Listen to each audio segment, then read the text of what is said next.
Hello, I'm Ronnie Eldridge, and welcome to Keeping Relevant. You know, age just happens, but making things better while we age needs help. And like the ideas and actions of my guest, Beth Finkel.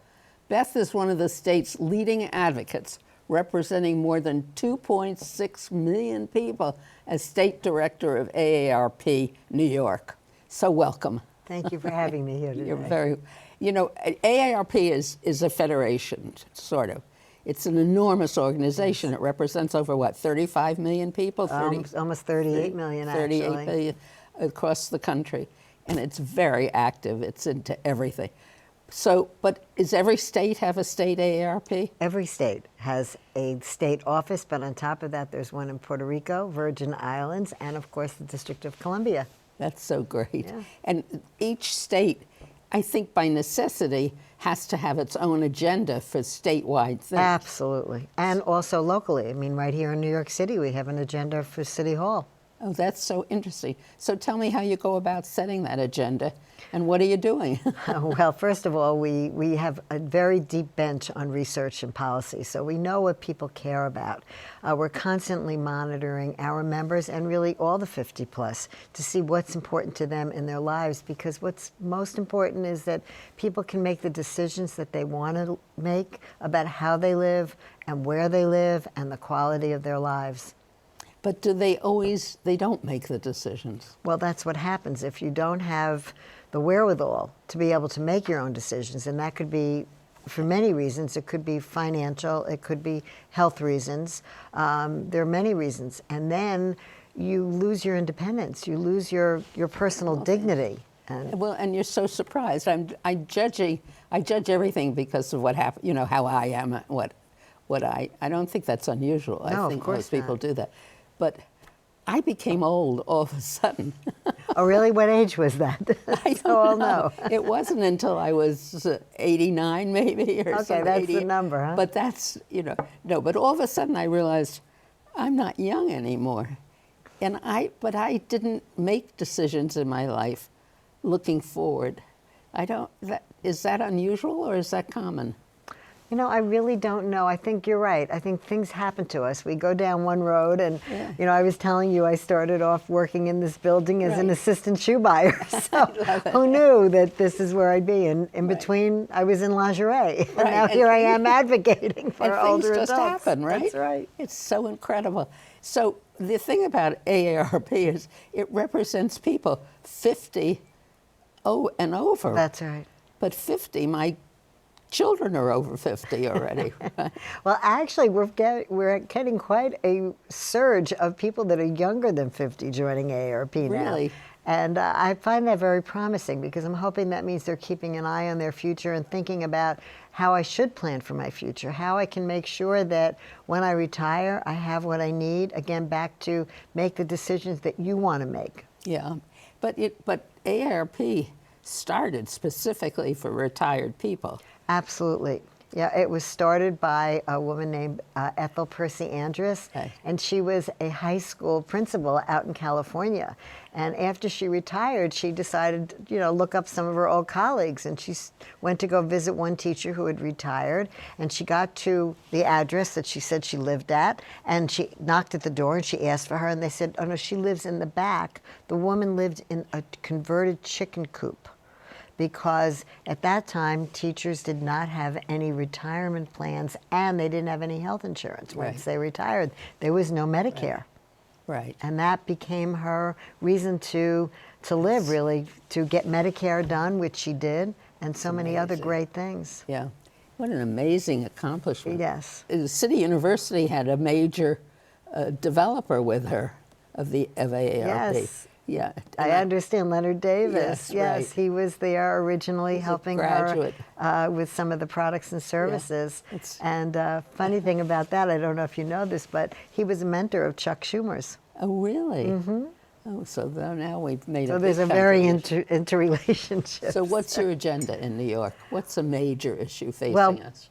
I think one of them is about caregiving and people who caregive for their families. There's over 2 million people who are caregivers for their family members, because, again, you want to respect where people want to age and how they want to age. And if your mother or your spouse or whatever want to age in their own home, how can you make that happen? And it's pretty much the family caregiver who makes sure that that happens. My children are all caregivers. And actually, I have a son who moved in with me. And he does all the cooking. Fabulous. Very lucky. God, you did plan your retirement well. Yeah, Not actually retirement because you're working. It was accidental.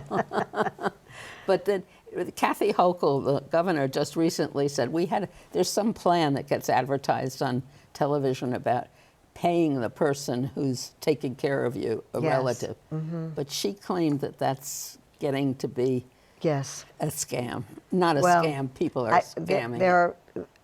Yes. Well, so what happened was that people thought that it would be a good idea to have family members be able to be paid because they knew the lifestyle, what the family member needed, and that worked. It took some of their time. And it was a good concept and a good idea because people were losing paychecks at the work because they had another eye on mom at home, right? But what they found was it is one of the fastest growing costs in Medicaid. And of course, we all know that in New York State, Medicaid budget has been growing really exponentially. So what they've done is they've changed it so that it won't be individual organizations overseeing those caregiving positions, but rather they brought in a third party, one company, who will be overseeing it. And AARP actually has not taken a position on that. But I'm getting back to the family caregiver, who is an unpaid family caregiver. In New York State, they pay up to $8,000 a year out of their own pockets. And if you're a moderate income person, we're talking about 25% or more of your income you're paying to keep your mom or your loved one at home and respect their wishes. That's a terrible burden, but we know that if you don't keep them at home, what happens? They end up in institutional care. Going back to the governor's concern about Medicaid, right? Nothing costs more in New York than putting somebody in a nursing home bed that Medicaid pays for. Medicaid pays for the vast, vast majority of all nursing home beds. So if we want to save the state money, we need to help non-paid family caregivers be able to continue to do what they're doing with some small support. It might be more money for meal deliveries. It might be to help them pay for a ramp to keep somebody at home, or grab bars, or other things like that are minimal costs. And then in the end, they pay great dividends because people are kept at home, where it's so much more economical. So it's the humane thing to do, but it's also really the financially responsible thing to do. Is there much discussion still about single payer? Always. There is. Yeah, but So and you think it's a very far away? It isn't something that I've really studied recently, nor taken a stand on recently. I haven't heard it discussed. So what's your agenda? What's the first? So the first thing is to help more money to go for this ISEP program, which helps family caregivers, unpaid family caregivers, help keep their loved ones at home. And that could be any of those services, chore services, transportation services to the doctor, meal services, whatever. And then we also want to see more oversight in our nursing homes. We're really concerned. I think we all went through COVID, and we know what happened, the debacle of New York State nursing homes. And actually, the Center for Medicare and Medicaid suggests that you have one visit once a week to every nursing home by a group called the Long-Term Care Ombudsman. It's a big word, but it's basically people who go in as volunteers for the most part and keep an eye out. And if they see Mrs. S looks like she's not getting fed properly, or maybe she hasn't had her personal needs looked to, or maybe they notice bed sores, or maybe they notice Mrs. S is left in a corner in a wheelchair and nobody's really paying much attention to her. So that's what these long-term care ombudsmen do, and they're woefully underfunded in New York. We need to make them more professionalized. We really need paid people to go in and do this. So we've been trying to get, doesn't sound like a lot of money, we've been trying to get $15 million to get that program beefed up, but anyone who's had a loved one in a nursing home knows how incredibly important that oversight is. And how stressful it is. Oh, yes, terribly stressful. Yeah. So, and then beyond that, I mean, we talk about ageism or trying to make the whole world and society. We're certainly seeing a lot of it now with the president. It's interesting. Yes, it is. Yeah. It is. Ageism permeates everything that we do. How often do we hear people say, "Oh, she looks good for her age"? Oh, That's ageism, every day. right? That's ageism. Totally. And and they mean it as a compliment. Right, And, exactly. And so how do we get around educating the public that that's the future? Well, they better wake up to it, because when we polled people, over 70% of people that were 45 and older who were in the workplace said they had either seen or experienced age discrimination in the workplace, over 70%. So and by the way, the people in their 40s were feeling it. So they better wake up to it. And it comes, you know, I don't want to get you involved in the discussion because it all points to me to result in a socialist society, but I don't want to drag you into that politics. But an older employee is a more expensive employee. That's right. And so there always is that tension, Yes. isn't there? That's right. Yeah. You've got a certain amount of money for your payroll, and that's it. And where's the money going? Yeah. That's right. But it is to the loss of the productivity of the departments. Actually, Columbia University ran a study a few years ago that showed that workforces that were multi-generational did better than ones that did not have all the generations represented in a meaningful way. And look at you. I mean, the institutional knowledge that an older person has, that wisdom, that can't be captured anywhere else. I've discovered people aren't that interested in history or you know, I mean, they don't have time, I guess. I don't know what it is. The traditional stuff, I find it's very interesting because it should happen. There should be an institutional history and interest in a continuing kind of thing. I think How do we especially do that? in the workplace, because otherwise you're going to repeat the errors of past history if you don't have that institutional knowledge. Older people are more likely to vote than younger people, right? Again, I have another statistic on that. Yes. Actually, yes, they far out measure in terms of going to the polling places. And again, that 70% number, 50 and older, which make up, I think it's like 50-something% of the actual voters. But in reality, they voted over 70%. So they way out appear, even in off elections, which is so fascinating. And interesting, just to New York City, the Bronx and Staten Island were way over 70%. Isn't it? And the last time we polled for Suffolk, 90% of the voters in the off-year election were 50 and older in Suffolk County. So when you have a subject you would like to have a law passed for, and you have a bill, when you take it to a legislator, do they realize the impact of the older vote? Oh, absolutely. They should, right? And believe me, we share that data all of the time, all of the time. But you know, we know that because you can see when people are running for office, how often do they go to places that older adults are? Always, right? Always at a senior center. Right, right. But even more than that, they know that it's the people 50 plus, and so they have to pay attention to it, which is why I'm optimistic that the new set of when Congress comes back after this next election and they see all the data on Social Security. I think we mentioned this briefly before, but in 2034, according to the Social Security Trustees report, if they don't fix Social Security before 2034, then people will get 20% less on their Social Security checks.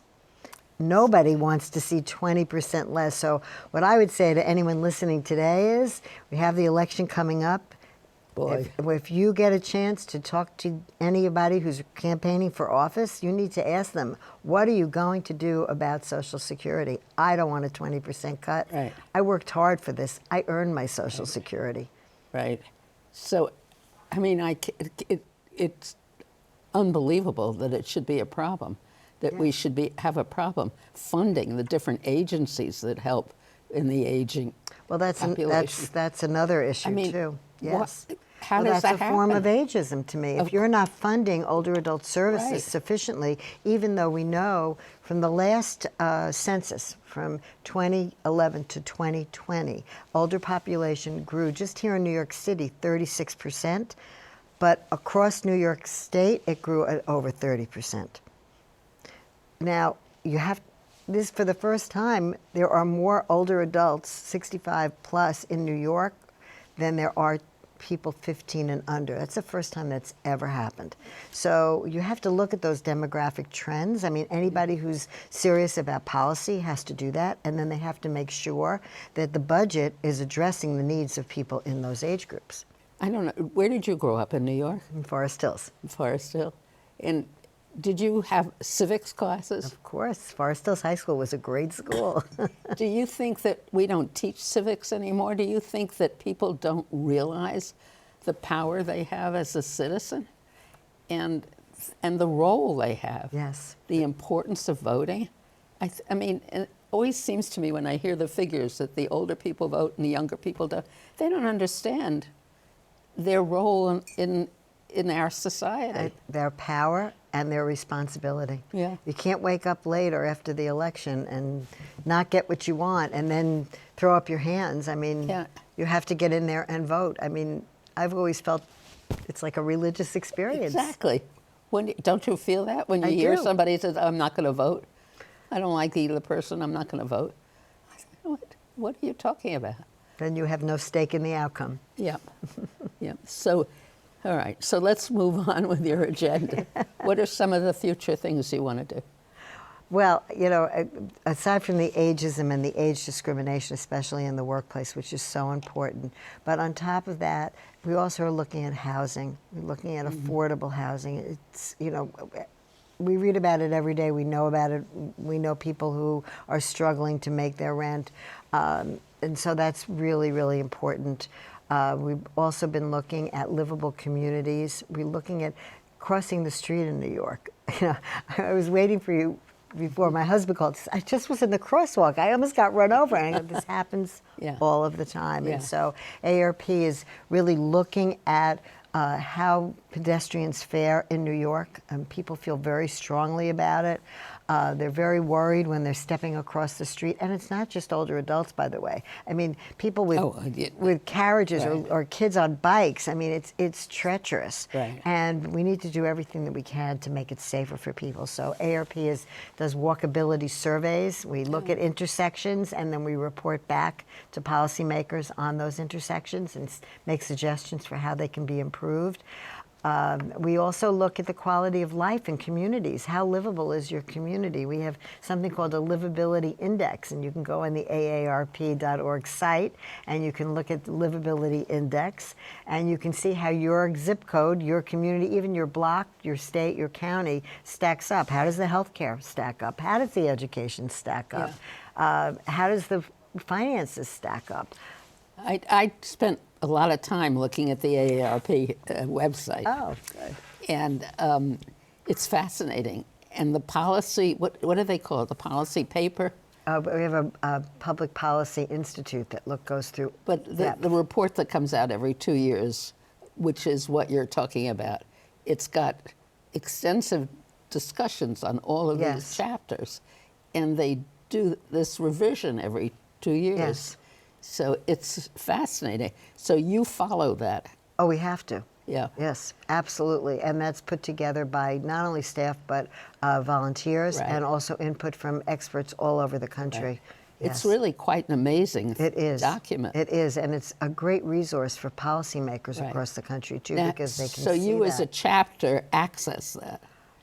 Yes, as a state office, absolutely. We're looking at it every time a council member comes to us and says, I have a good idea. We go back and we look at it and we say, yes, we can support that. And we just saw that they're doing such and such in Albuquerque. Maybe that would even enhance what you're considering. I see. Well, when you talk about housing, do you study the congregate housing? I mean, the sharing and congregate? Yes, we really look at I love every. that concept. Yes, you know, I think it's the New York Foundation for Senior Citizens has a great home sharing division. Right. I think it's the best in the country. It's really excellent.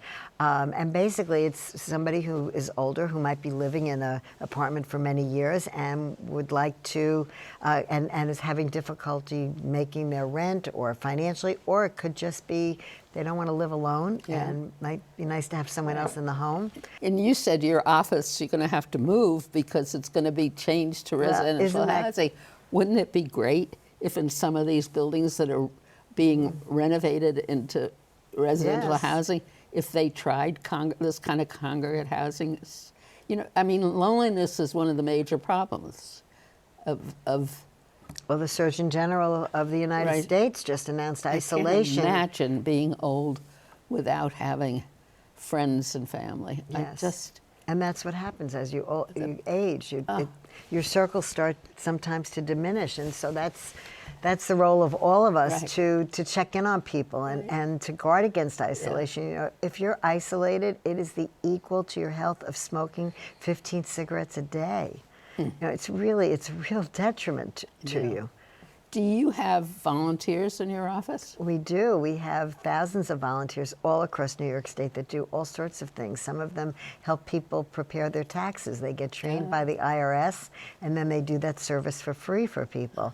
We also have people who teach driver safety, because as you age, by the way, from the time you're 40 on, balance changes, vision changes, reaction time changes, and so we teach driver safety so that people can compensate. There's very simple things that you can do to compensate for that. And again, it's people 40 and over it affects. So.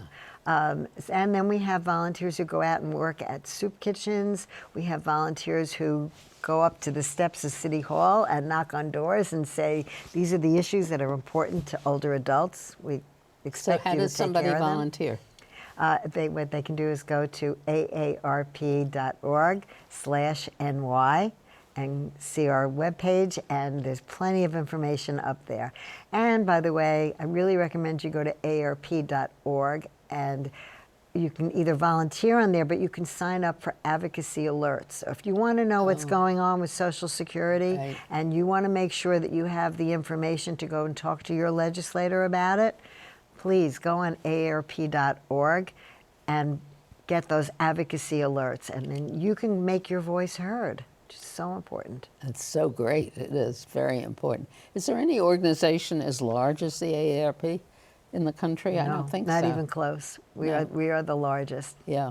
Yeah. And do you work closely with political parties? Or, I mean, I know you're whatever you call it, nonpartisan, but they should rely on you for information. Well, we meet with policymakers, with Congress members, with city council members, with state assembly and state senate, the governor, our senators. I mean, we meet with everyone on a fairly regular basis because we want to make sure that they have the latest data and research to make the very best policies for people 50 and older. Right. And you have the, I think, the advantage of working with a friendly legislature, don't you? I would say that most legislatures are friendly to older adults just because of what you said. They vote, and politicians know that older adults vote. And you don't want to walk into an audience of folks who are saying, I don't understand why you haven't taken care of this, or please take care of this, you know. So why don't we have more advanced policies across the country?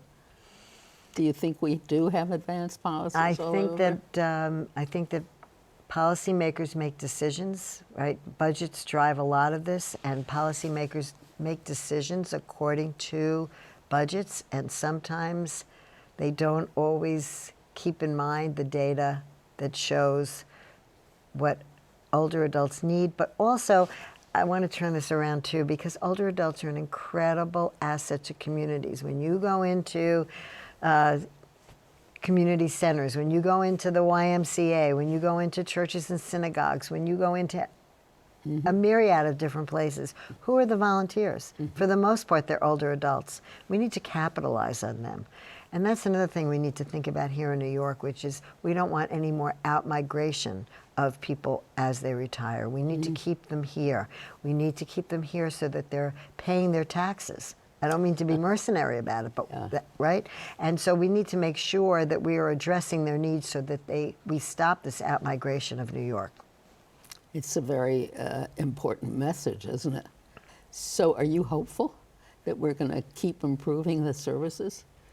I don't think that we have a choice, because when you look at where the demographics are going, if we don't take care of the needs of older adults, we're going to be inundated with their needs. So the state must keep, we're all going to be must older keep track, adults. must keep up. And that's one of the issues that we are hoping that the governor takes up in her new budget, which is more money for ISEP, again, which helps keep people in their homes for minimal amounts of money. Well under $10,000 a year, as opposed to if they end up in a nursing home, we're talking about over $150,000 a year. So it just makes sense. Yeah. And it's the humane thing to do. Well, thank you so much, Beth Finkel, for Thank you. giving us the encouragement, at least giving me. Well, thank you so much for having me Thank you. and giving me and AARP this opportunity. Good, thank you.